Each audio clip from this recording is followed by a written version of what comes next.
دوه قرآني اصول دي که موږ په زندګي وکړو نو زموږ کورونه جوړیږي، زموږ زندګیانې جوړیږي، زموږ پریشانۍ نه ختمیږي. دا دوه قرآني اصول ځان سره مخې ته کېږده. دا دوه قرآني آیاتونه دي او دوه خبرې کړي دي. دا تفسیر راواله علماو سره کېنه چې دې مقصد څه دی، په دې باندې ځان پوه کړه. لومبنی رب العالمین په سورت نحل کې فرمایي واخفض جناحک للمؤمنین، وایي دا خپلې وزر دې لږ ښکته کړه. پښتانه وایي ولې ټیټ ساته، اوږه دې لږه ټیټه وړه خیر دی.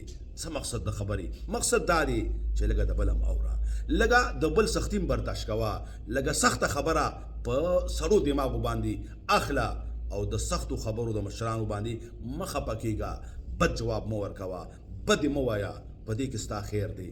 لږه اوږه ټیټه وړه، دې کې به ته کامیابي. او بیا خصوصا هغه چاته اوږه ټیټه وړه چې هغه ستا نه یو ورځ مشر دی، که هغه ستا ورور دی، که هغه ستا ملګری دی، که هغه ستا د تره زوی دی، که هغه هر څوک دی، خپل کور کې وګوره، والله چې دنیا او آخرت به دې ښایسته وي. دویم ولا تقل لهما اف، مور او پلار ته اف قدر یې مه کوه. دا دویمه قاعده ده، قرآني قاعده ده. والله چې مور او پلار تا ته کنځلې کوي، بد یې ردې وایي، که هر څه درته وایي، والله چې کامیاب به یې. چې کله ته هغه اوري، هغه تا ته ښه لاره ښیي. په دنیا کې واحد هستي هغه څوک دي چې هغه ستا والدین دي، چې هغه تا ښه کتل غواړي، هغه تا کامیاب کتل غواړي، هغه ستا دنیا او آخرت ښایسته ژوند کول غواړي، هغه تا په ښه لباس کې، په ښه نوکرۍ باندې، په ښه یو مالي لحاظ سره، علمي لحاظ سره، اخلاقي لحاظ سره، عزت لحاظ سره تا د ټولو نه بلکې د خپل ځان نه بهتر کتل غواړي.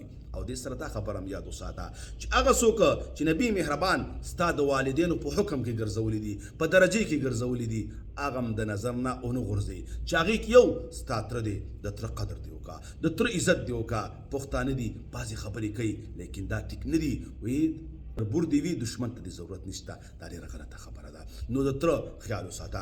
بل د مشر وروره، ځکه صحیح حدیث کې راځي اخي کبیر دا کل اب دی، په شان د پلار دی. د دوی خیال وساته، د دوی دعا واله. یو حدیث کې دا هم راځي، نبی مهربان صلی الله علیه وسلم فرمایي دعا د والده، دعاء الوالد لولده كدعاء الانبیاء لامته. وی دا دومره قیمتي دعا ده لکه نبی به خپل امت ته دعا کوله. ستا د پلار دعا ستا دپاره دومره قیمتي ده. پیرانو پسې مه ګرځه، هېڅ چا پسې مه ګرځه. د مور او پلار قدر وکړه او د مور او پلار سختي برداشت کړه.